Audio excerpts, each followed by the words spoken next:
እዚህ ሰፈር ጸጉር ቤት የለም ብዬ ጸጉር ቤት ከፍታለሁ። ስለሌለ አይደለም መክፈት የለብኝ። እዛ ሰፈር ለምንድን ነው ጸጉር ቤት የሌለው?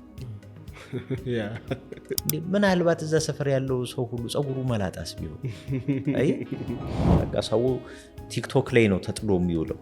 የቱ ሰው ማርኬቲንግ ላንተ ምንድነው? ግዙኝ፣ የኔን ተጠቀሙ፣ ከእንትና በልጣለሁ። how you feel about it? the most influential media radio ምንድነው የተቀየረው? መርካቶ ላይ ያሉ ነጋዴዎች ቀለም ላይ ካለው በተሻለ ነው እንጂ ያነሰ እየሰራሉ ብዬ አላስብም። ምርጫ ማሸነፍ ደግሞ ትልቅ ኃላፊነት ይሆንባል እንደ ቢዝነስ። በአሁኑ ሰዓት ትልቁ ከረንሲ ገንዘብ አይደለም። ለምን ያህል ሰው ዕቃ ሸጠን፣ ምንድን የሸጥ ነው፣ ምን ነገሮችን ሲሸጥ ነው የዋልኩት።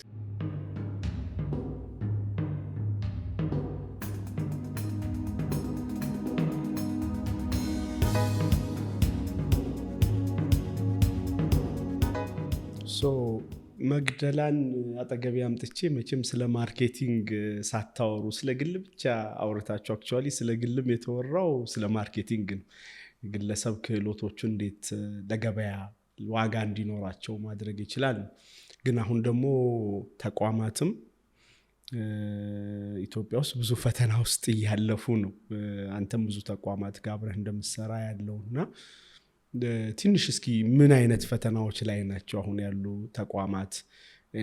ከዛ አንጻር ማርኬቲንግ ምን ሊታደጋ ይችላል እነዚህ ያሉ ጋፖችን ብለህ ታስባለህ? እንግዲህ ትልቁ እንደ ተግዳሮት ከማያቸው ነገሮች መካከል አንደኛው የምንሰራበት የቢዝነስ መደላድሉ እንደ ድሮ አይደለም። ብዙ ነገሩ ተቀይሯል። ከዚህ የበለጠ ደግሞ በጣም ይቀየራል። ምንድነው የተቀየረው? ምንድነው በጣም የሚቀየረው?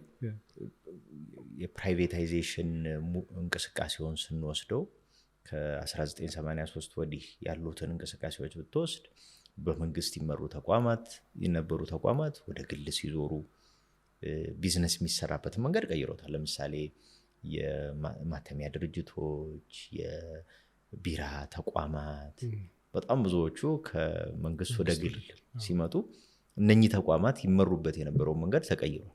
በዛው ልክ ደግሞ እነኚህ ተቋማት የሚፈልጉትን ግብአት የሚያቀርቡትም ተቋማት አብረው ይቀየራሉ። ገበያ ላይ የሚመጡት ምርቶች መጠንከር መብዛት ሲመጣ ማወቅ ሲመጣ አንተም የምታቀርበውን ነገር ከማስተካከል ከማድረግ አንፃር ብዙ ነገር እየተቀየረ ይመጣል። በእነኚህ ጥቂት ዓመታት ደግሞ የኢትዮጵያን ማርኬት ለዓለም ገበያ በጣም ክፍት እያደረግነው እየሄድን ነው። አሁን ለምሳሌ ቴሌኮም በተወሰነ መልኩ ክፍት ሆኗል። ሳፋሪ እየሰራ ነው። ስለዚህ ድሮ ከሰራበት ከነበረው መንገድ ብዙ ነገር ተቀይሯል። ሚዲያ በጣም ብዙ ተቀይሯል አይደለም? እኛ ስናድግ ኢትዮጵያ ቴሌቪዥን ብቻ ነበር የነበረው። በቀን የተወሰኑ ሰዓቶች ነው ፕሮግራም የነበረው። 120 ምናምን መዝናኛ ነበር። 120 ምናምን በኋላ ሁሉ ነው የመጡት እኮ በኋላ ነው እንደው። ምክንያቱም አሁን የቀን ስርጭት የማታ ስርጭት የሚጀምረው 12 ሰዓት ነው። ከዛ በኋላ የተለያዩ ቋንቋ ፕሮግራሞች ራሱ የመጡት ከ83 በኋላ። ከዛ በፊት የነበረውን ስትወስደው የቀን ስርጭት የለም። ቀን የሚባል ነገር አልነበረም። ትምህርት በቴሌቪዥን ነበረ፣ ከዛ ውጭ ግን አልነበረም። አሁን ግን ሚዲያዎች ጨምረዋል አይደለም? በነፍስ ወከፍ ብዙ ሚዲያ እስኪደርሰን ድረስ አለ። ይሄ ማለት ነው ሰዎች አማራጭ አላቸው ማለት ነው። ስለዚህ አማራጭ በበዛ ቁጥር ያንን ምርጫ ማሸነፍ ደግሞ ትልቅ ኃላፊነት ይሆንባል እንደ ቢዝነስ። ስለዚህ ብዙ ቦታ መሄድ ስለሚችል ከዛ ውስጥ መርጦ አንተ ጋር እንዲመጣ ምን ልታደርግ ትችላለህ? እንዴት አድርጌ የተሻለ ላደርገው እችላለሁ? እንዴት አድርጌ ጥሩ ላደርገው እችላለሁ? ድሮ ሱፐርማርኬት ገብተህ የምትገዛቸው እቃዎች ምርጫ ትንሽ ነበረ። ምርጫ ብዙ ነው። የምታውቀውም በዛው ልክ ብዙ ነው። ስለዚህ እነኛን ምርጫዎች እንዴት እንዲያሸንፉ ልናደርግ እንችላለን? የሀገር ውስጥ ምርቶች ከዓለም አቀፍ ምርቶች መሳ ለመሳ ገበያ ላይ እንዴት አሸንፈው እንዲወጡ ልናደርጋቸው እንችላለን? ይሄ በጣም ብዙ የቤት ስራ ይፈልጋል። ነገ ላይ አገልግሎትም ላይ የተለያዩትም ዘርፎች ላይ የውጭ ድርጅቶች የውጭ ግለሰቦች መስራት የሚጀምሩበት ጊዜ ሩቅ አይሆንም። አሁን ጎረቤቶቻችንን አገሮች ብንወስድ ኬንያ ብትወስድ፣ ታንዛኒያን ብትወስድ፣ ሌሎች ኡጋንዳን ብትወስድ የሌሎች ሀገር ዜጎች የራሳቸውን ቢዝነስ ይሰራሉ፣ ገበያው ይፈቅድላቸው። ነገ ኢትዮጵያም ውስጥ ይሄ ነው የሚመጣው። ስለዚህ ሰፈር ውስጥ ያለ አንድ የችርቻሮ ሱቅ ነጋዴ ነገ ከሚመጣው የህንዳዊ ሱቅ ነጋዴ እንዴት ነው ሊያሸንፍ የሚችለው? ስለዚህ የምንጠቀምበትን መንገድ መቀየር ያስፈልጋል እና ምናልባት ድሮ የነበሩንን ማስተሳሰቦች ትንሽ መለስ ብለን መፈተሽ ሊኖርብን ይችላል። የአፄ ኃይለ ሥላሴ ታሪክ የተጻፈበት አንድ መጽሐፍ አለ፣ አምባሳደር ዘውዴ ረታ የጻፉት። እዛ መጽሐፍ ላይ ካልተሳሳትኩ ሩጋ አሻሜ ወይም አሻሜ ሩጋ ስለሚባል ግለሰብ የተጻፈ አለ። የዛን ወቅት ምንድን ነበረ፣ መኮንን ሀብተወልድ ጋር ነበር የሚሰሩት እኚህ ያልኩ ሰው። ሩጋ አሻሜ ይመስለኛል ካልተሳሳትኩ፣ ያገላብጨው ሊሆን ይችላል። መጽሐፏን ካነበብኳት ትንሽ ጊዜ ስለቆየ ነውና የአረብ ቤት ሱቆች ይበዙ ነበር በዛን ዘመን እና እንዴት አድርገን እነኚህን ሱቆች በኢትዮጵያውያን እንተካቸው ነበረ የተነሳው ሀሳብ። ከዛ ምን አሉ፣ የተወሰኑ ሰዎች እንምረጥና እዚሁ ሀገር እዚሁ ከተማ ላይ ከነኚህ ከአረብ ቤት ሱቆች ጎን ሱቅ ይክፈቱ እና እነኛን አትሽጡ ብለን ከመከልከል ይልቅ እነኚህ የተሻሉ እንዲሰሩ ካደረግናቸው ማሸነፍ ይችላሉ። ሀሳቡ ይሄ ነበር።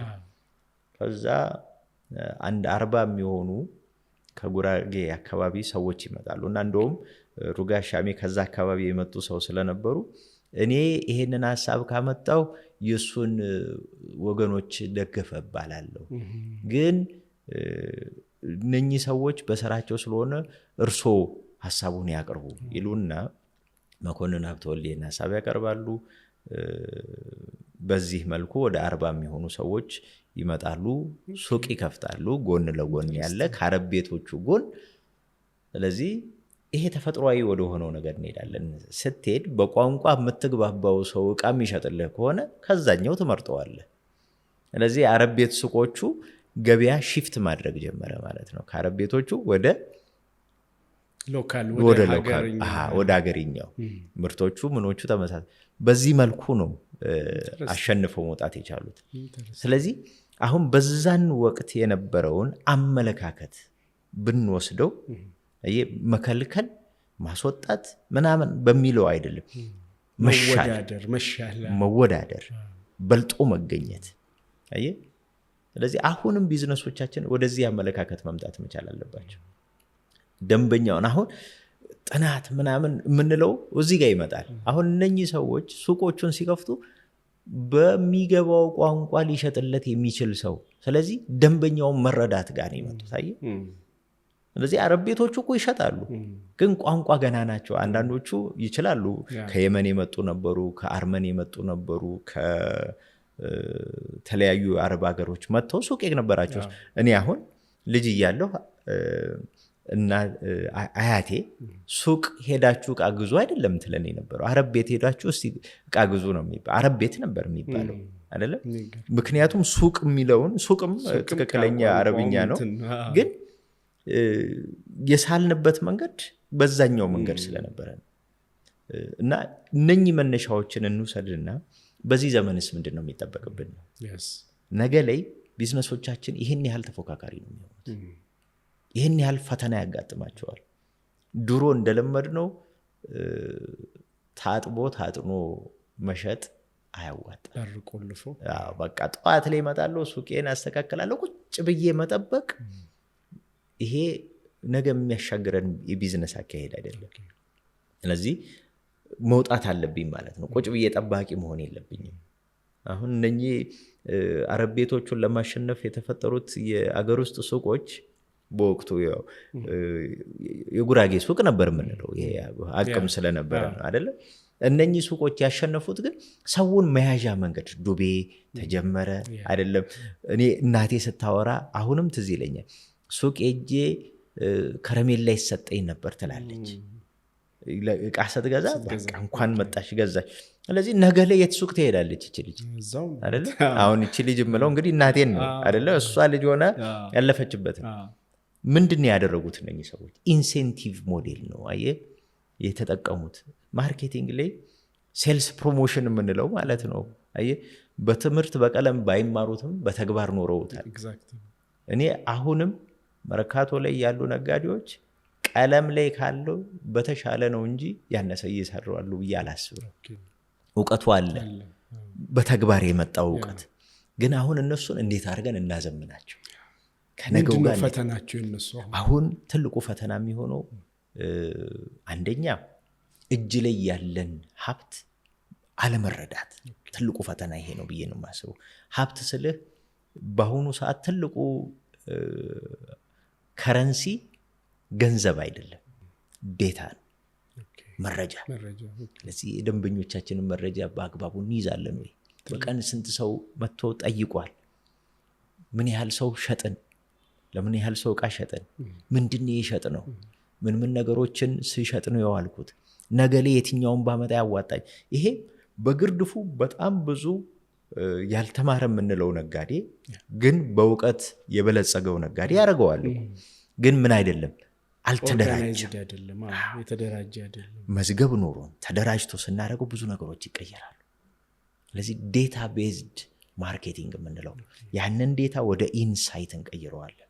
ይሄ ዴታ አለ፣ ዴታውን ለውሳኔ እንዲጠቅም ግብአት ስናደርገው ማለት ነው። ስለዚህ እንዴት አድርገው ሊሰሩት ይችላሉ? ስለዚህ አንደኛው ፈተና ያለንን መረጃ ለገንዘብ አላደራጀነውም። ለምሳሌ ቢላል አንተን ቢልኮር ተመሰረተ አይደለ? በጣም ብዙ ሰዎች በቢልኮር ስርዓት ውስጥ አልፈዋል። ስንት ሰዎች ደርሰሃል ብለህ ታውቀዋለህ አይደለ? ከነኚህ ሰዎች ውስጥ ምን ያህሎቹ ምንን ወስደዋል ብለህ ታውቀዋለህ አይደለ? ሰው መዝገብ ትይዛላችሁ፣ ሬጂስትሬሽን አለ አይደለ? እነኚህ ሁሉ ምንድን ናቸው? መረጃ ናቸው። ከዛ ነገ ለነኚህ ሰዎች ምንም የሚስማማ ነገር ላመጣ እችላለሁ ብለህ ስታስብ ምን ታደርጋለህ? መጠይቅ ትልካለህ ለነኚሁ ሰዎች ምን አይነት ርዕስ ላይ ብንወያይ፣ ምናልባት ፖድካስቱ አንደኛው ሊሆን ይችላል አይደል? ማንን አምጥቼ እዚህ ፖድካስት ላይ ብናወራ ደስ ይላቸዋል? መጠይቅ። ዝም ብሎ ሁሉንም ሰው አይደለም የጠየቀው። ይሄንን ፕሮግራም በቢልኮር ፕሮሰስ ውስጥ ያለፉትን ሰዎች ጋር አይደለም። መረጃ ማለት ይሄ ነው። ይሄን መረጃ ለውሳኔ እንዲጠቅም ማድረግ ተቋማት የሚፈልግባቸው አንደኛው ይሄ ነው። ይሄ የመጀመሪያው። ስለዚህ ብዙ ጊዜ እዚህ ላይ ማርኬት ሪሰርች ይባላል አይደል? ማርኬቲንግ እናንተ ሙያ ላይ። ስለዚህ ሪሰርቹ ከዚሁ መነሻ መረጃ በጣም ቀለል ባለመልኩ መስራት ይችላሉ ማለት። በጣም እዚሁ ሰው ላይ እዚሁ ዶሜን ላይ የሆነ መጠይቅ አሁን እኛ ከሚመጡትን እንመዘግባለን።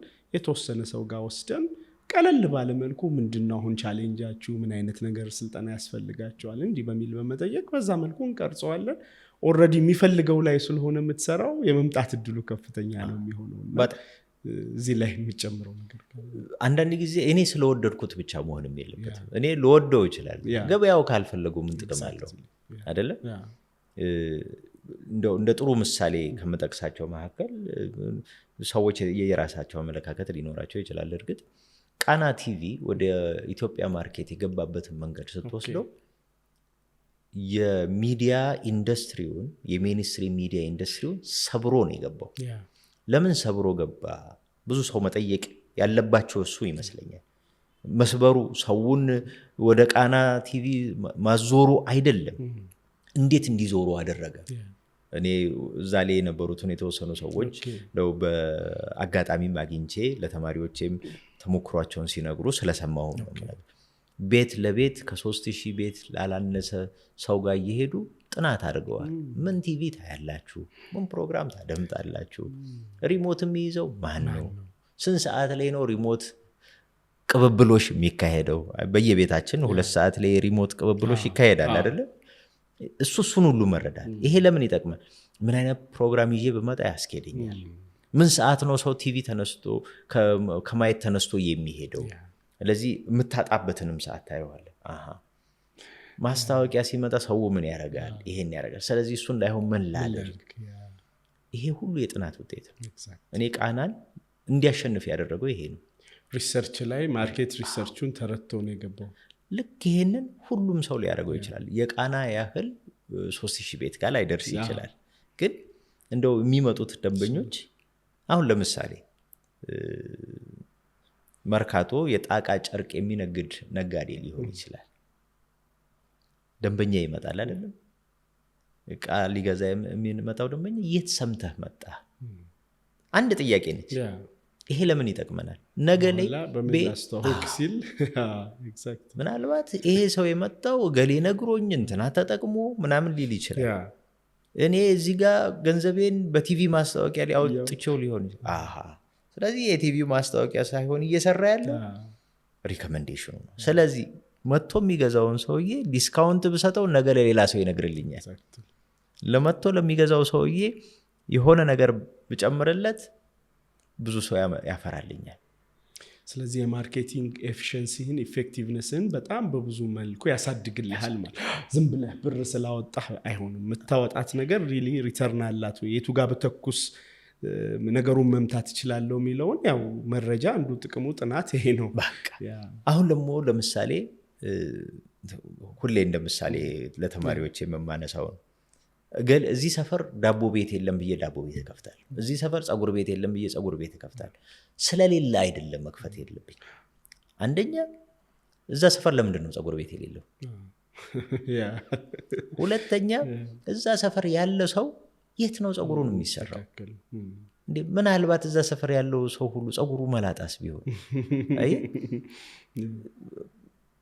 በግምት ነው እንጂ የሄድኩት አውቄ አይደለም። ስለዚህ ትንሽም ትሁን የገበያ ዳሰሳ ጥናት ያስፈልጋል። እንደ ሳይንሱ በጣም የተደራጀ ላናደርገው እንችላለን። ሄደን አካባቢውን ማጥናት፣ ሰው ምን ያደርጋል፣ ተመሳሳይ ድርጅቶች ምን ያደርጋሉ፣ እንዴት ይሸጣሉ፣ እንዴት ያደርጋል፣ ይህን ማየት ይፈልጋል። ይሄ ጥናት ነው። ስለዚህ ከትንሿ ዴስክ ሪሰርች ከምንላት ይሄ ትልቁን ሪሰርች እስከምንሰራው ድረስ ያለው ሁሉ ጥናት ነው። ስለዚህ ይሄንን ማየት መረጃ መያዝ ማለት። ስለዚህ አንዱ ትልቁ ህመማቸው ክፍተታቸው መስተካከል ያለበት ከዳታ አያያዝና ዳታን ደግሞ ለማርኬቲንግ እና ለተለያዩ ነገሮች፣ ለማርኬቲንግ ብቻ አይደለም ለብዙ ነገር ለመጠቀም። ሌላኛው ምርቶቻችንን ሰው ገብ አድርገናቸዋል ወይ? እኔ ስለተመቸኝ መሆን የለበትም። አሁንም ደንበኛው እንዴት አይነት ነገር ነው የሚፈልገው? እኔ በቃ ሞደው ቀለም ሰማያዊ ስለሆነ የምርቴን ቀለም ሰማያዊ ያላረገው ለምርቱ ይሆናል ወይ? ለገዢው ይስማማል ወይ? የምሸጠው ለደንበኛ ነው፣ ለእኔ እኮ አይደለም። ስለዚህ ደንበኛው የሚፈልገው ነው። ስለዚህ አሁን ከብራንዲንግ ፐርስፔክቲቭ የምንሰራቸው ነገሮች የምርቱን ገጽታ ኤክስፒሪየንስ። አሁን ብራንድ ስንል ብዙ ሰው የሚያስበው ይሄ ሎጎ፣ ቀለሙ፣ ሲምቦሉ ብቻ ይመስሏል። ተሞክሮ ራሱ ብራንድ ነው። አሁን አንዳንድ ቦታዎች አሉ ሄደህ የሚያስተናግዱበት መንገድ ከሌላ ቦታ የተለየ ነው። ብራንድ ማለት ይሄ ነው። ኤክስፒሪየንስ ምናምን how you feel about it አይደል? ምን ይሰማሃል ስለዛ ጉዳይ? ሰዎች ያንተን ምርትና አገልግሎት ለሰዎች የሚያስረዱበት መንገድ ያንተ ብራንድ ውስጥ የሚገባ ነገር ነው እና ይሄንን መጠንቀቅ ይፈልጋል። አሁን ብዙ ጊዜ በተለይ ትልልቅ ተቋማት ሪብራንድ አደረገን ሲሉ እናያለን። ምኑን ነው ሪብራንድ ያደረጉት? ቪዥዋል አፒሉን ነው ወይም እንዲህ የምናየው እይታውን ነው ወይስ ኤክስፒሪየንሱ? አሁንም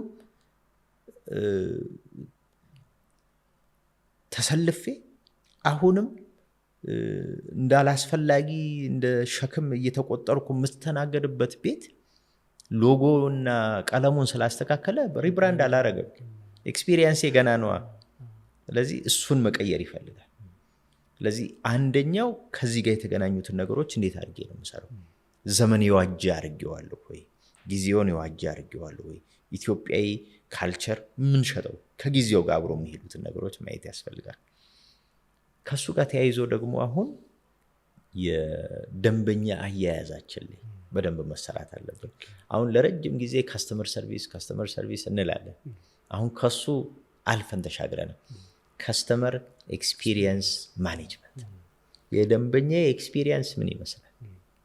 ስለዚህ እኔ መጥቼ አንተ ቤት ስቀመጥ ምንድነው ያለኝ ኤክስፒሪየንስ ከማየው ከማገኘው ከምጠቀመው ከመስተጋብሬ ይሄ ሁሉ ኤክስፒሪየንስ ያንን ኤክስፒሪየንስ እንዴት የተሻለ ላደርገው ይችላል?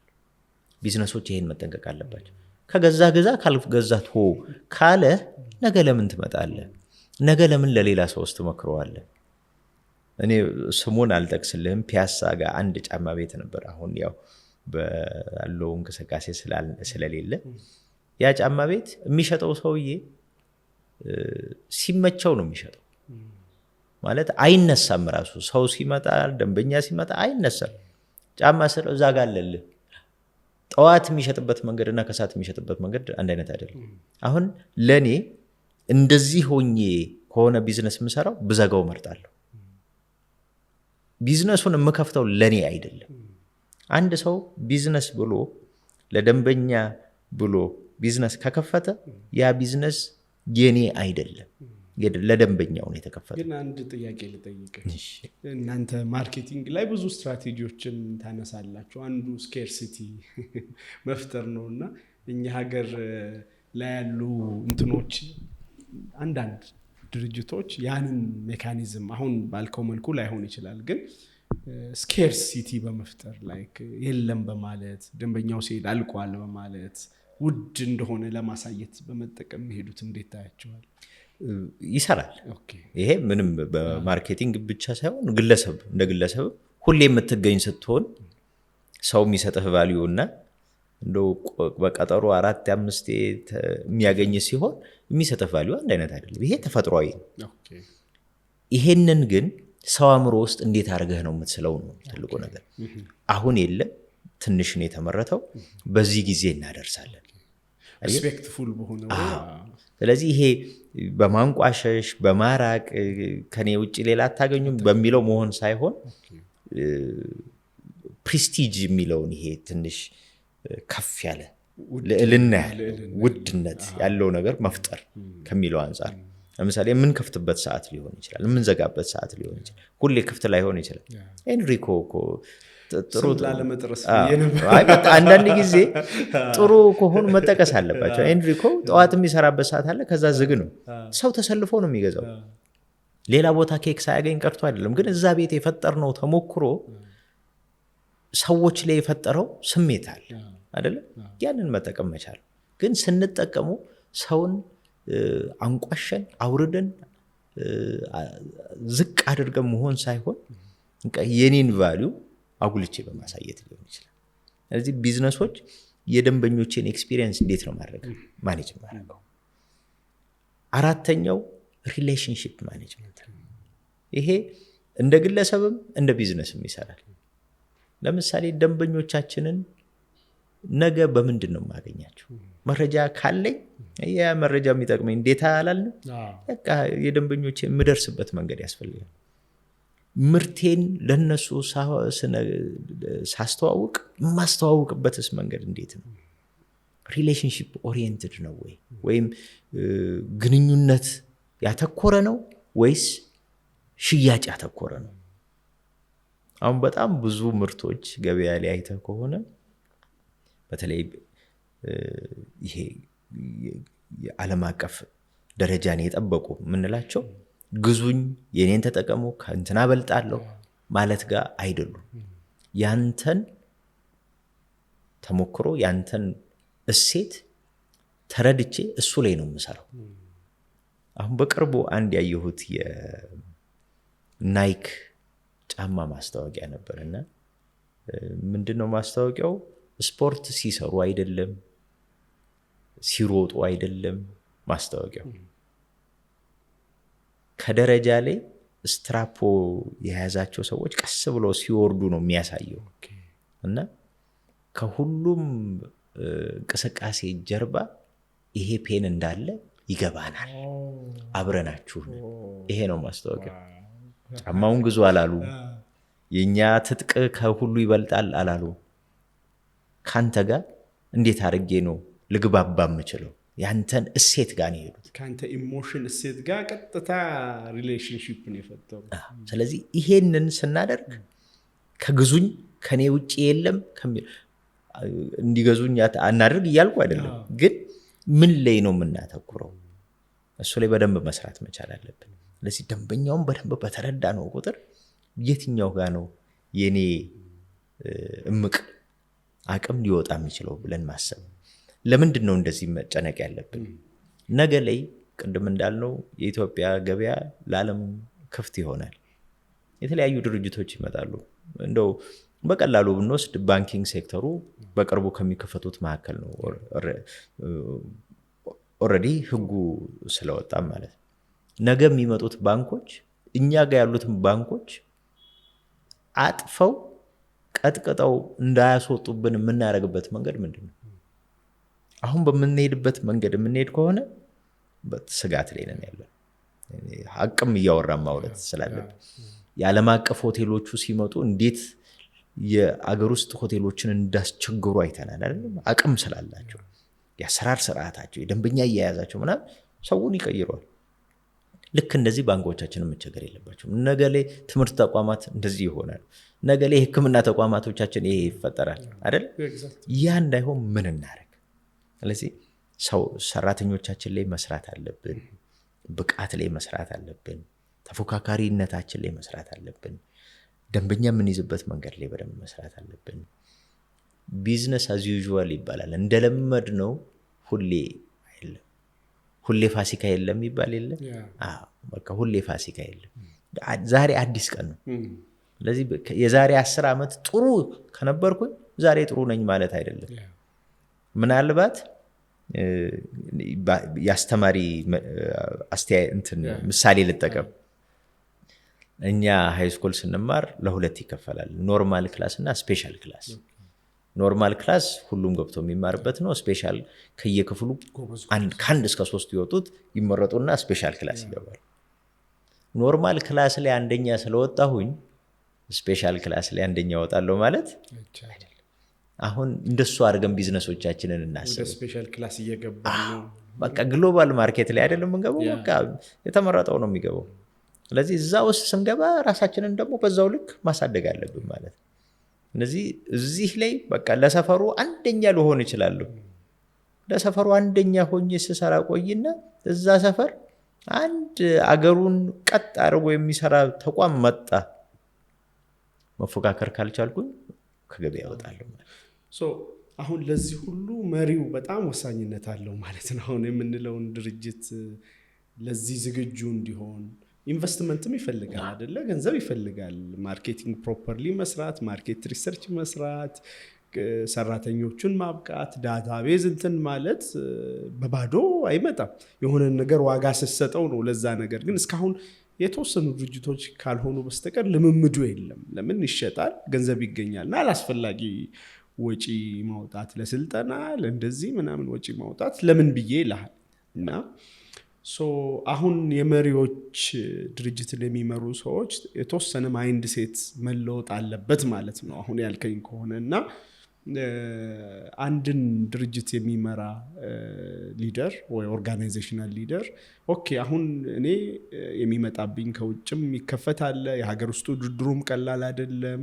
ኢቭን የሀገሩ እንቅስቃሴም ኢኮኖሚክ እንቅስቃሴ ትንሽ ያዝ አድርጓል አይደለ? ከባንክ ብድር ጋር በተገናኘ ምናምን እንደ የውጮቹም ሳይገቡ ብዙ ሰዎችን ታገኛለህ ብዬ አስባለሁ። ትንሽ የመጨነቅ ነገር ታያለህ። እና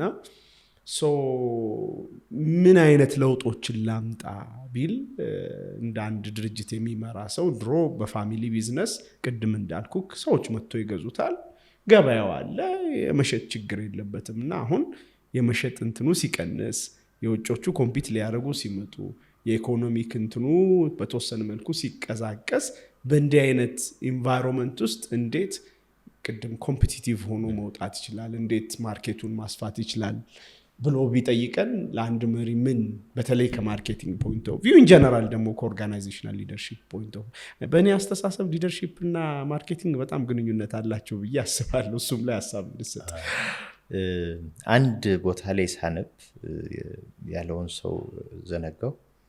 ፋሺዝም is cured by ሪዲንግ ኤንድ ትራቭሊንግ ይላል። ፋሺዝምን ልናጠፋ የምንችለው በማንበብና በመጓዝ ነው። ይሄ ከምን አንጻር ነው? ስናነብ ከምናውቀው የተለየ ነገር እናገኛለን። ስንጓዝ ከነበረን ተሞክሮ የተቀየረ ነገር ሄደን እናያለን፣ ልምድ እናገኛለን። አሁን ትልቁ ከመመክራቸው ነገሮች መካከል ቢዝነስን የሚመሩ ተቋማት ትልልቅ ጉዞዎች ማድረግ አለባቸው። ከሀገር ውጭ አሁን ትሬድ ፌሮች ምኖች ይዘጋጃሉ። አሁን እንደነ ካንቶንን ፌር አይነት ቱርክ፣ ኢንዲያ መሄድ አለባቸው። ለምን ይጠቅማል? ለካ እንዲህ የሚደረጋል፣ ለካ እኔ ከምሰራው የተለየ ነገር ይሰራል ብሎ ማየት እንዲችሉ የመጀመሪያው አይን ይገልጣል። ጉዞ መጓዝ የሰውን አይን ነው የሚገልጠው። የሚገልጠው ከምን አንጻር መሰለ? ከነበረን የወረደ አመለካከትም ከፍ እንድንል ንቀን ካለፍነውም አቅማችን እሱንም እንድንረዳ እድል ይፈጥራል። ለምሳሌ አንዳንድ ጊዜ እኛ ቦታ ያልሰጠነው ነገር የሆነ ሀገር ላይ በጣም ትልቅ ነገር ነው አይደለ? ስለዚህ እሱን መለየት እንድንችል እድሉን ይፈጥራል። አሁን አንተ ቤት እንደ ትንሽ ነገር የምታየው ነገር ሊሆን ይችላል። የሆነ ቤት እኮ ትልቅ ቫልዩ ያለው ነገር ነው። እሱም መለየት ስትችል፣ ስለዚህ እንደ ሀገርም እነኝን ነገሮች እንድንረዳ ያደርጋል። ስለዚህ አንደኛው ማንበብ፣ ሁለተኛው ትራቨል ማድረግ፣ ሰዎችን ማግኘት። ትራቨሊንጉ ግን የግድ ከሀገር ውጭ ላይሆን ይችላል። ተቋማት ከተቋማት ያላቸውን ተሞክሮ አሁን ለምሳሌ ባንኮች ሆቴሎችን ሄደው መጎብኘት አለባቸው፣ አገልግሎትን ይበልጥ እንድንረዳ። ምክንያቱም በአገልግሎት የተሻሉ ስለሆኑ አይደል? አሁን ለምሳሌ ሸራተን ቢሄድ፣ ራዲዘን ቢሄድ፣ ሂልተን ቢሄድ፣ ማሪየት ቢሄድ፣ ሀያት ቢሄድ ደንበኛ አያያዝ ላይ ምን ልማር እችላለሁ ነገ ለባንክ ልጠቀመው የምችል? ይህንን መረዳት ሲቻል ተሞክሮ አገኘም፣ ትራቭል አደረግን ማለት ነው። ስለዚህ ባለንበት ማዕቀፍ ተቋጥረን አንቅር። ይሄ የመጀመሪያው ይሁን። ሁለተኛው ክህሎት እና አቅም ተኮር አሰራር ስርዓቶች ይኑሩ ማዘመን እንድንችል። ስለዚህ የምንሰራቸው ስራዎች ላይ እውቀት ድጋፍ እንጨምርበት። ስለዚህ ቢዝነሱን እየመራ ነው እስካሁን፣ እሷ ላይ ትንሽ እውቀት እንጨምርባት። መማር ከሆነ መሰልጠን ከሆነ የሰለጠኑ ሰዎች በመጠቀም አንጻር ሊሆን ይችላል። ይህንን ማድረግ ክፍት እንሆን። ሶስተኛ ሁሉ ነገር ብቻዬን የምሰራው እንዳልሆነም ደግሞ መረዳት ያስፈልጋል። አሁን ያለው የቢዝነስ ሞዴል ፍሮም ኮምፒቲሽን ቱ ኮላቦሬሽን። ስለዚህ እንዴት አድርጌ ኮላቦሬት ላደርግ? ለምሳሌ እኔ 10 ክፍል ያላት ሆቴል ልትሆን ትችላለች ያለችኝ አንድ ገጠር ከተማ ላይ። እዛው ከተማ ላይ ሌላ ባለ 15 ክፍል ያለው ሆቴል ሊኖር ይችላል። እዛው ከተማ ላይ አንድ ስራ ቢመጣና 40 ሰው የሚስተናገድበት ቢፈለግ የኔ ሆቴል ብቻውን አይሰራው፣ ያኛውም ሆቴል ብቻውን አይሰራው። ኮላቦሬት ካደረጉ ግን አብረው ሊሰሩ ይችላሉ። ቢዝነስን እንደዛ ብሎ ማሰብ ያስፈልጋል። እንዴት አድርገን ኮላቦሬት ልናደርግ እንችላለን? ይህ ሁሌ አንዱ አንዱን ደፍቆ የመነሳት ሱስ ውስጥ ነን ያለነውና ከዛ መውጣት አለብን። ስለዚህ እንዴት አድርገን ኮላቦሬት ማድረግ፣ ፓርትነር ማድረግ፣ ይህንን በደንብ ማየት ያስፈልጋል። ሶስተኛው ይህ ፓርትነርሺፕ ድንበር ተሻጋሪ ማድረግ ይቻላል። ለምሳሌ እኔ ክህሎት ያለብኝ ኤሪያዎች አሉ፣ ከሌላ ሀገር ደግሞ የሚመጣ ክህሎት ሊኖር ይችላል። አብሮ መስራት አሁን በጣም ብዙ ተቋማት ወደዛ እየመጡ ስለሆነ ጆይንት ቬንቸር ነገ ላይ ቢዝነስህን ልትሸጠው ትችላለህ። አሁን አንዳንድ ማቃቸው ጥሩ ወዳጆች ያሉ ቢዝነሶቻቸውን ወደ የሚፈለገው ደረጃ ያደርጋሉ፣ ሲስተም በምን ያስተካክሉትና ለውጭ ድርጅት ይሸጡታል። ነገ ደግሞ ሌላ ቢዝነስ ይጀምራሉ። ይሄ አገር የሚያድግበትን መንገድ፣ ብራንዶቻችንን የምናሳድግበት መንገድ ሁሌ እኔ ብቻ ከሚለው ብንወጣ። ሌላኛው ተቋማቶቻችንን በእኛ ጫማና አቅም ብቻ ቋጥሮና አሳጥሮ አለማስቀረት። ለምሳሌ ኦነር ማኔጀር እንላለን፣ ፋውንደር ማኔጀር እንላለን። እስከ መቼ ነው? ከሆነ ሌቭል በኋላ ከኛ አቅም በላይ ይሆናል አይደል? ስለዚህ የውጭ ሰው መቅጠር አለብኝ ማለት ነው። ድርጅቱን ማኔጅ የሚያደርግ እኔንም ማኔጅ የሚያደርግ ማለት አይደለም። እኔ እስከምችለው ማኔጅ አደርገዋለሁ። ከዛ በላይ ግን ሌላ ነገር ይፈልጋል ማለት ነው። ስለዚህ እንደዚህ አይነት አስተሳሰቦችን ማምጣት ያስፈልጋል። ስለዚህ እኔ በቃ ኦነሩ ስለሆንኩኝ እኔ ሁሌ ማኔጀር መሆን አለብኝ ማለት አይደለም። ምናልባት የኔ ክህሎት ማርኬቲንግ ላይ ሊሆን ይችላል፣ የኔ ክህሎት ፕሮዳክት ዴቨሎፕመንት ሊሆን ይችላል፣ የኔ ክህሎት ፋይናንስ ሊሆን ይችላል። ፋይናንሱን ወጥሬ እሰራለሁ፣ ማኔጅ የሚያደርግልኝ ግን ሰው ቀጥራለሁ። አሁን ብዙዎቹ ተቋማት ወደዛ እየመጡ ነው። በጣም ደስ የሚለኝም ይሄ ስለሆነ ማርኬቲንግ ሊደርሺፕ ውስጥ ያለው ሮል አሁን እንደውም ወደዛ እየመጣን ይመስለኛል። የማርኬቲንግ ኤሪያ ላይ ያሉ ሰዎች ወደ ሊደርሺፕ ሮሉ ላይ በደንብ እየወጡ ነው። የሲኢኦ ሮል እየወሰዱ ነው እና ብዙ ተቋማት ላይ የውጭ የምንላቸውም ተቋማት ወደዚህ እየመጡ ስለሆነ ይሄ ከምን ይመጣል? ማርኬቲንግ ቢዝነስ ላይ ያለውን ሚና ከመረዳት አንጻር። ስለዚህ በፊት ለቲቪ ማስታወቂያ፣ ለሬዲዮ ማስታወቂያ፣ ለሪሰርች፣ ለትሬኒንግ፣ የካፓሲቲ ቢልዲንግ ስናወጣ እንደ ወጪ ነው የሚታሰበው። አሁን ኢንቨስትመንት እንደሆነ ሰዎችም ተቋማትም መረዳት ጀምረዋል። ይሄ ነው የማርኬቲንግን ቫልዩ። አሁን ሪሰርች የእናንተ ሪሰርች ምን ሊሰራልኝ አይደለም። አሁን ግን ያ ጥናት ውሳኔን የተሻለ ሲያደርገው፣ ደንበኛን የመያዝ አቅማችንን የተሻለ ሲያደርገው ለካ ወጪ አልነበረም፣ ኢንቨስትመንት ነበር። ስለዚህ ይሄንን እንድናይ እድሉን እየፈጠረ ስለሆነ አሁን ማርኬቲንግ ወደ ሴንትራል ሮል እየመጣ በሙያ ማህበራችንም አንደኛው ከምናደርገው ነገሮች መካከል ይሄን እንዴት አድርገን ማርኬቲንግን የሴንትራል ሮል እንዲኖረው ልናደርግ እንችላለን። ሰዎች የማርኬቲንግን ዓላማ፣ ምክንያት፣ ውጤት ተረድተው ተቋማቶቻቸውን ሊገነቡበት ይችላሉ። ይህንን ስናደርግ ብዙ ነገር እናስተካክላለን። ማርኬቲንግ ለአንተ ምንድን ነው? ይሄ በጣም ከባዱ ነገር። ማርኬቲንግ ቫሊዩ ቢልድ የምናደርግበት መንገድ ነው። እንዴት? ደንበኞችን ስንረዳ ለደንበኞች የሚመቻቸውን ነገሮች የምንፈጥርበት መንገድ ነው። ማርኬቲንግ ነገን የምንቀርጽበት መንገድ ነው። ማርኬቲንግ ምርቶቻችንን ትከሻ እንዲኖራቸው የምናደርግበት መንገድ ነው። ማርኬቲንግ አንተ አስበህ ምን እንደምትገዛ ሳትወስን እንድትወስን የማደርግበት መንገድ ነው። የኔ የማርኬቲንግ ስራ አንተ አእምሮ ውስጥ እዚህ ውስጥ ቦታ ይዞ ሄደ ስትመርጥ የምትመርጠው አንተ ስለፈለክ ይመስልሃል፣ ግን እኔ የሰራሁት ስራ ነው እሱን እንድታደርግ ያደረገ። ለምሳሌ መንገድ ላይ የምታያቸው ነገሮች በዛ መልኩ ከተቃኙ ሄደ ስትመርጥም የመረጥክ ይመስልሃል፣ ግን እነኛ ያየሃቸው ነገሮች አሸንፈውህ ነው። እንደው ይህን ፖድካስት ለሚከታተሉም አንድ መመክረው ፊልም አለ ዊል ስሚዝ የሰራበት ፎከስ የሚል ሰብኮንሽስ ፕሮግራሚንግ የምንለው አእምሯችን እንዴት ፕሮግራም እንደሚደረግ የሚታይ። ለምሳሌ ከዚህ ስትወጣ ቀይ ነገር እያየህ እንድትወጣ ካደረግኩ መንገድ ላይ ቀይ ነገር እንድታይና ከዛ ጋር ሁሉም ነገር እንዲያያዝ ካረኩኝ ሄደ የሆነ የምትገዛው እቃ ቀይ እንዲሆን ያደርገዋል። አየህ፣ ምርጫህን ያሸነፈው እዚህ አእምሮ ላይ የተሰራው ነገር። ስለዚህ ማርኬቲንግ ይሄንን ነው የሚሰራው፣ ሽያጩ ላይ ሳይሆን የሽያጩ የሚካሄድበት ጀርባ ላይ ያሉትን ነገሮች ነው የሚያስተካክል።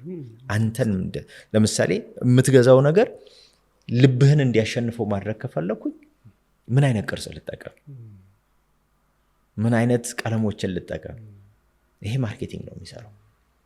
ጥናት፣ ሁሌ ከጥናት ጋር እጅና ጓንት ነው ማርኬቲንግ። በኢትዮጵያ ኮንቴክስት አሁን እንግዲህ ብዙ ቢዝነሶች ጋር አብረህ ሰርተሃልም አይተሃልም ብዬ አስባለሁ እና የሆኑ ቲፕስ ቢኖ መስጠት የሆኑ እቺ ነገር በእኛ ሀገር ኮንቴክስት እስካሁን ከብዙ ድርጅቶች ተሞክሮ አንጻር ከኛ ሀገር ማህበረሰብ ስነ ልቦና አንጻር ኦፍኮርስ ከዘርፍ ዘርፍ ሊለያይ ይችላል፣ ግን ጀነራል የሆኑ ቲፕሶች ካሉ የማርኬቲንግ ቲፕሶች ልትነግረን? የመጀመሪያው እንደ ምክር የምሰጠው ዙሪያ ባለው መስተጋብር ትልቁን ገበያ አትወስነው። አሁን በከተምኛ እናየውና የሀገር ማርኬቲንግ እናስባለን። በቃ ሰው ሁሉ ሶሻል ሚዲያ ነው የሚጠቀመው እንላለን። የት አይተን ከግምት እንውጣ። አሁን አሰምሽን ነው ትልቁ ቻሌንጃችን። አስዩም እናደርጋለን። በቃ ሰው ቲክቶክ ላይ ነው ተጥሎ የሚውለው። የቱ ሰው የት ያለው ሰው የትኛው እድሜ ክልል? ይሄ በደንብ ተፍታቶ መታየት ይፈልጋልና ከግምት እንውጣ። ግምታችን ሁሌ አቅም የሚኖረው ያንን ግምት የምናጠናክርበት ጥናት ሲኖረን፣ መረጃ ሲኖረን፣ ተሞክሮ ሲኖረን። ይሄ የመጀመሪያው። ሁለተኛው እገሌ ጋር ስለሰራ ሌላ ጋር ይሰራል ማለት ደግሞ አይደለም። የሱ ሱቅ የሰራበት መንገድ እኔ ጋር ይሰራል ማለት አይደለም። አሁን ብዙ ቦታዎች ላይ የምናየው ችግር ይሄ ስለሆነ በቃ እዛ ጋር ቡቲክ ከፍቶ ጥሩ እየሰራ ነው፣ እየሸጠ ነው፣ ስለዚህ ከጎኑ ቡቲክ ከፍታለሁ። እንዴት ሰራ? እንዴት ሸጠ? ምንድነው የሱ ጉብዝና? ምናልባት ሰው መያዝ ይችላል፣ እኔ ሰው መያዝ አልችልም። ምናልባት እሱ የደረጀ የደንበኛ ቋት አለው፣ እኔ የለኝም። አየህ ልዩነቱ። ስለዚህ እዛ ስለሰራ እኔ ጋር ይሰራል ማለት ነው። ሶስተኛ ከዚህ በፊት በሄድኩበት መንገድ ስላዋጣኝ ዘንድሮ አሁን ያዋጣኛል ማለት አይደለም። ቀላል ማሳያ፣ አሁን ከዚህ ከኮሪደር ልማቱ ጋር በተገናኘ በጣም ብዙ የመንገድ ዳር ቢዝነስ ሞዴሎቻችን ተቀይረዋል። አሁን ብዙ ነገር በመስተዋት ደጅ ወጥቷል። በጣም ብዙ በቀላሉ ሰው መኪና ፓርክ አድርጎ ሄዶ የሚገዛው አይደለም፣ ፓርክ አድርጎ ሄዶ የሚጠቀምበት አይደለም። ስለዚህ ምን ይፈልጋል ማለት ነው? የምናቀርብበትን መንገድ መቀየር አለብን ማለት ነው።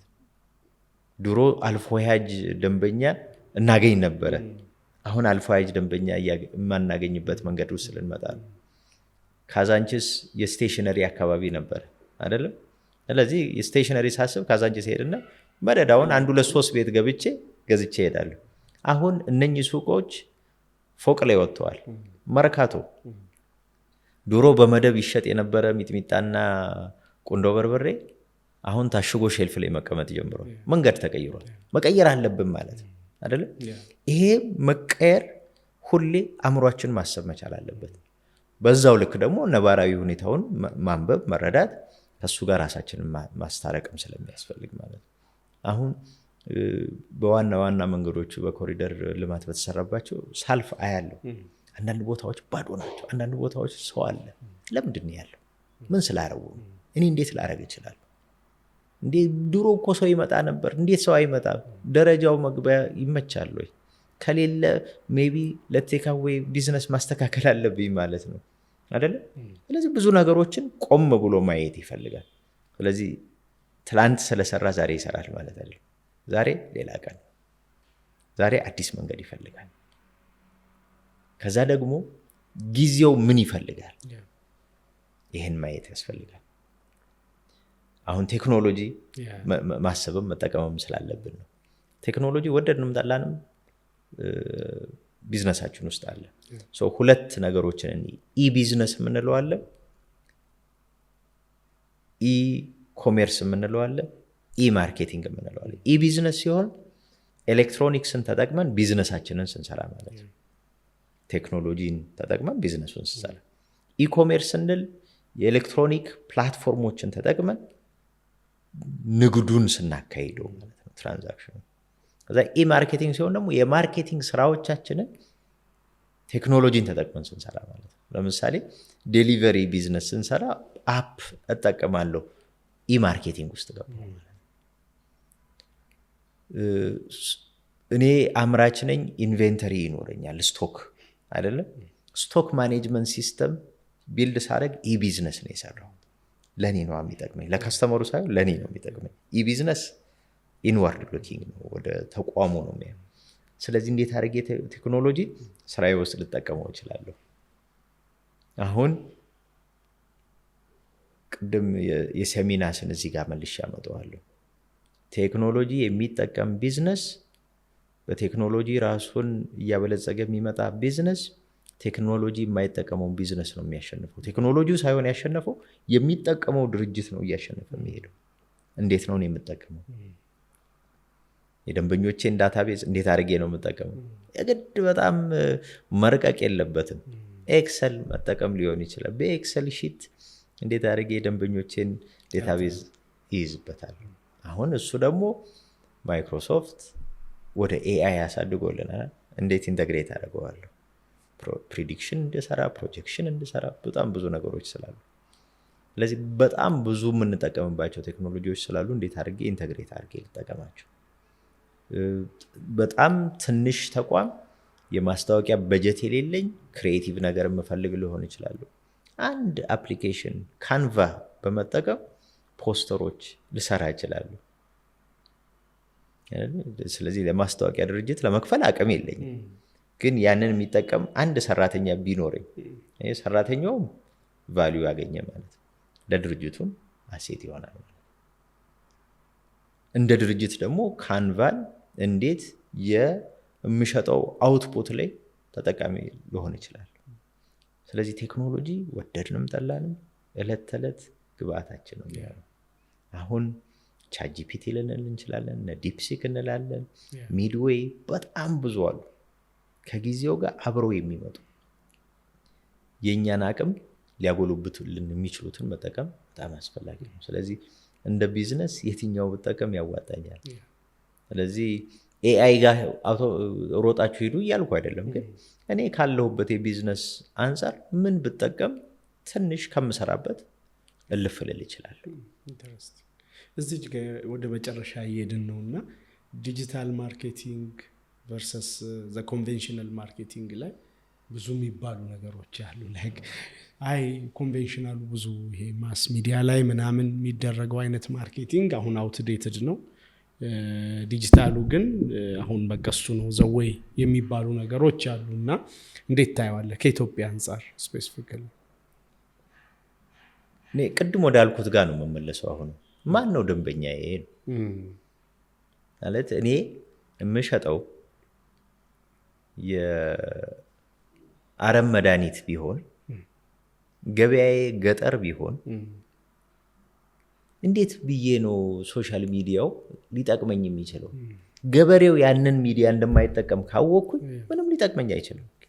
ስለዚህ የምሸጠው ምርት ወይም የማቀርበው አገልግሎት ለማን ነው የማቀርበው ብዬ ስለይ፣ የት ነው ያሉት ብዬ ስረዳ ነው የትኛው ይሰራል የሚለው በደንብ ያመጣልኝ የሚችል። እርግጥ ከተማ ተኮር ቢዝነሶች ከሆኑ ማህበራዊ ድረገጽ ሊሰራ ይችል ይሆናል። ሁሌ ይሰራል ማለትም ደግሞ አይደለም። ግን ማን ነው ብሎ ማሰብ። ለምሳሌ እኔ ታርጌት የማደርገው እናቶቼንና የአክስቶቼ እድሜ ላይ ያሉትን ሰዎች ሊሆን ይችላል። የት ነው ብዙ ጊዜ የሚያሳልፉት? ስለዚህ የቱ ነው ሊሰራላቸው የሚችል? ለነሱ የሚሰራውና ለእኔ የሚሰራው አንድ አይነት ስላልሆነ ማለት ነው። እና በግርድፉ እና በጭፍኑ ማህበራዊ ድረገጽ ይሰራል ሳይሆን የት ነው የሚሰራው? እንደው አሁን ባለው መረጃ አሁንም ድረስ the most influential media ሬዲዮ ነው። አሁን በሀገር ደረጃ ስናይ ማለት ነው። ስለዚህ ቅድም ያልኩት ረግጬ መናገር የምፈልገው ይሄ ነው። ከተማ ማለት አገር አይደለም። ከተማ የሀገሩ አንድ ክፍል ነው እንጂ አገሩ ማለት አይደለም። ስለዚህ ቢዝነሴንም ሳስበው ለማን ነው ታርጌት የማደርገው፣ ማንን ነው የማስበው ብሎ ማየት የሚያስፈልገው ከዛ አንጻር ነው። ለምሳሌ የኔ ቢዝነስ በጣም ቁንጽም ትንሽ ማርኬት ይሆናል። ስለዚህ እነሱን ከሆነ ታርጌት የማደርገው የት ነው ልደርሳቸው የምችለው? ስለዚህ ማህበራዊ ድረገጽ የሚሰራው እሱ ላይ ሊሆን ይችላል ታርጌት ስለሚያደርግ። ግን ደግሞ ሰዎች ማህበራዊ ድረገጽ ይሰራል ከሜንስትሪሙ ብለው እንዲነሱ ያደረጋቸው ምክንያትም አለ። እሱን አንድ ላስረዳ።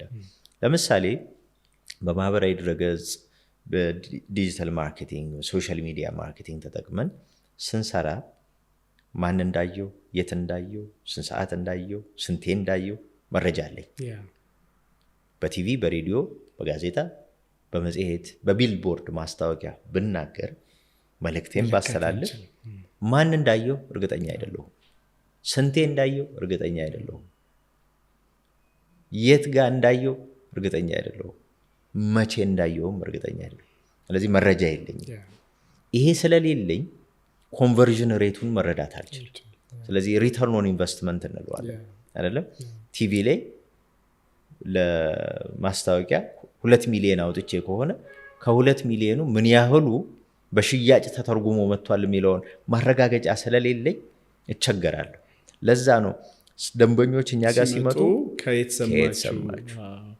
በጣም ወሳኝ ጥያቄ በዚህ ትይዘዋል ቢያንስ ጋዜጣ ላይ አይቼው ኦኬ ምን ጋዜጣ ምናልባት 10 ጋዜጣ ላይ ማስታወቂያውን አውጥተው 10 የለንም ጋዜጣ ግን 10 ጋዜጣ ላይ ማስታወቂያውን አውጥተው ሊሆን ይችላል ስለዚህ የትኛውን ጋዜጣ አይቶ ነው በቃ ኢትዮጵያን ቢዝነስ ሪቪው ሰርቷል ማለት ነው ኦር ፎርቹን ጋዜጣ ሰርቷል ይይዛለሁ ማለት ነው ይሄንን መተግበሪያ መንገድ ስለሌለ ሶሻል ሚዲያው ግን ኢሚዲየትሊ ዴታዎቹን ይነግረናል ይሄን ያህል ቪው አለው ይሄን ያህል ላይክ አለው አይደል ቀደም ያልነው ጤናማ ያልሆነው የኢንፍሉዌንሰር ማርኬቲንግ የመጣው ለዚህ ነው በቃ እኔ ላይ ያስተላለፍ 20 ሚሊዮን አይቶታል ይላል ኦኬ 20 ሚሊዮኑ ሰው ግን ማን ነው ኦርጋኒክ ነው ወይ አይደለም ደግሞ ወደሚለው እንቀጥላለን ስንዴ ነው 20 ሚሊዮኑ እኔ ያንን የዩቲዩብ ቪዲዮ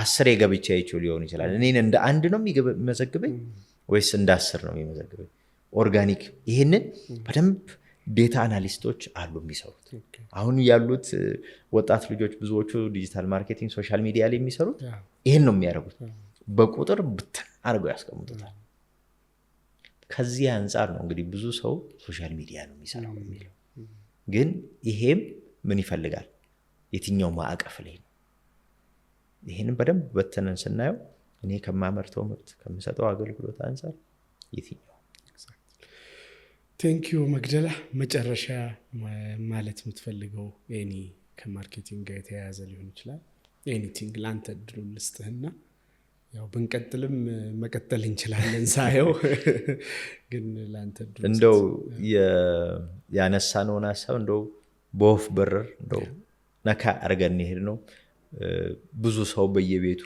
ቁጭ ብሎ እንዲወያይበት እንዲመክርበት ቢዝነሱንም መለስ ብሎ እንዲያይበት ራሱንም እንዲያይበት ስለሆነ የመጀመሪያው ነገር ህመሙን እንረዳው እንደ አገር ያለንን ህመም እንረዳው ምንም ጥርጥር የለውም በመንግስት ደረጃ በሲስተም ደረጃ ብዙ የሚስተካከሉ መስተካከል ያለባቸው ብዙ ነገሮች አሉ እነሱ እንዳሉ ሆኖ ደግሞ እኛም ማስተካከል የሚገባን ያለን ነገር እንዳለ መረዳት ሁሌ አማረን ስለማንዘልቀው ሁሌ ጣጣቁመን ስለማንዘልቀው እኔስ ምን ላድርግ የሚለው ማየትም ስላለብን አንዳንድ ነገሮች እኔ ጋር ባይደርስም እኔ ቤት መድረሱ ግን እንደማይቀርም መረዳትም ስላለብን ለምሳሌ እኔ ፋይናንሻሊ ችግር የለብኝም ራሴን በደምብ ችዬ መኖር ነኝ ልል እችላለሁ ቤት ጋር ግን መምጣቱ አይቀርም የማህበረሰብ ሰዎች አይደለም መምጣቱ አይቀርም ጎረቤቴ ጋር መምጣቱ አይቀርም ታናናሾች ጋር መምጣቱ አይቀርም ስለዚህ ሁሌ የምናያቸው ነገሮች ከኔ መነጽር ብቻ አለማየት ከዛሬም ብቻ አለማየት ነገም ማሰብ በጣም ወሳኝ ነገር ነው ቢላል በጣም ዛሬ ላይ እናያለን በቃ ዛሬ ሰላም ነው ነገ እንዴት ነው የሚሆነው መረጃን ማወቅ አንዳንድ ጊዜ አይ እኔ አይጠመኝም ምንም ብለን ብዙ ነገሮችን እንተዋለን አይደል መረጃ ሁሌ ጠቃሚ ነገር ነው ግን መረጃም ሲበዛ በሽታ እዚህ መጠነን መጠቀም ያስፈልጋል አስፈላጊውን በመጠን ራሳችንን በቋሚነት መፈተሽ ይፈልጋል ቆም ይያል አሁን ብዙ ሰው ከራሱ ጋር ጊዜ የለውም ከራስ ጋር ጊዜ የለም ማለት ራሳችንን ኦዲት የምናደርግበት ጊዜ የለን ማለት ነው። ይህን መፈተሽ ያስፈልጋል። በጣም አይናችን አካባቢያችንን ማየት የሚችል እንሁን። ምክንያቱም ስናይ ክፍተት እናያለን፣ ስናይ መፍትሄ ሊሆን የሚችልም ነገር አብረን ልናይ እንችላለን። በዛው ልክ እኔ ባልታመምም የታመመውንም ነገር በደንብ ማየት ይችላል። ስለዚህ ሰላም የምናገኘው እኔ ቤቴ ብቻ ጥሩ ስለሆነ አይደለም። ጎረቤቴ ችግር እያለ እኔ ቤት ሰላም ሊመጣ አይችልም እና እሱን ሁሌ ማሰብ ያስፈልጋል። ይሄንን ሳነሳ ደግሞ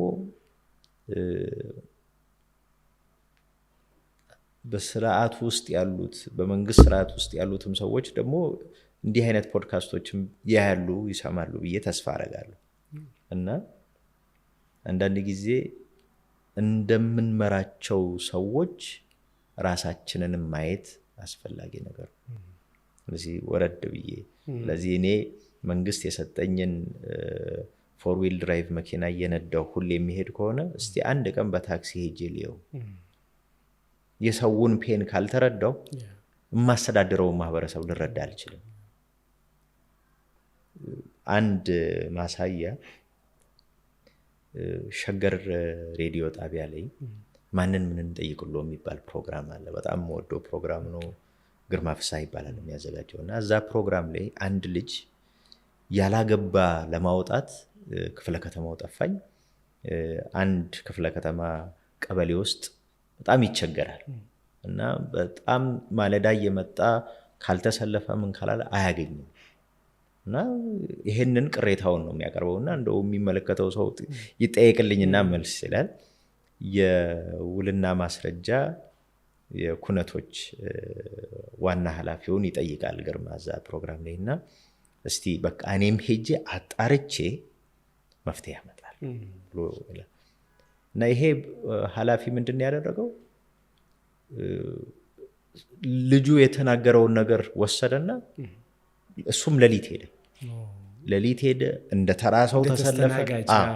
ተራሰው ተሰለፈ ምን አለ አየው ስርዓቱን ትክክል ያልሆነ ነገር ነው። ምክንያቱም ያችን ያላገባ ለማውጣት ከ10 ከ15 ደቂቃ በላይ አትፈጅም። የኮራፕሽን ዊንዶ ስለነበረ የአሰራር ብልሽነት ስላለ ይሄንን ግን የምታረቀው ሆነ ስታየው እና አብዛኛው ሰው ወንበር ሲቀመጥ ከወንበር ውጪ ያለው ሰው እንዴት እንደሚኖር ካልተረዳው በወንበሩ የሚያስብ ከሆነ መቼም ለውጥ እናመጣለን። መውረድ ይፈልጋል። እኔም አሁን እንዳስተማሪ እንደ ተማሪ ራሴን ካላየሁት ችግር ልቀርፍና ላስተካክላል ኢምፓቲ የምንለው ነገር። ስለዚህ በተለይ በኃላፊነት ደረጃ ያሉ ሰዎች ይሄ የመንግስት የግል ሁሉም ተቋማት ላይ ነው የምለው ኃላፊነት ላይ ያለ ሰው ወርዶ ስራውን የሚሰራው ሰው ተጠቃሚው ሰው እንዴት እንደሚሆን ማየት መቻል አለበት። ስለዚህ ስለ ትራንስፖርት ችግር መፍትሄ ማምጣት የምችለው እኔ አሁንም የመንግስት መኪና እየነዳሁ አይደለም መፍትሄ የማመጣው። ሰው የሚቸገረውን ተቸግሬው ኦኬ እንዴት ልፈታው እችላለሁ?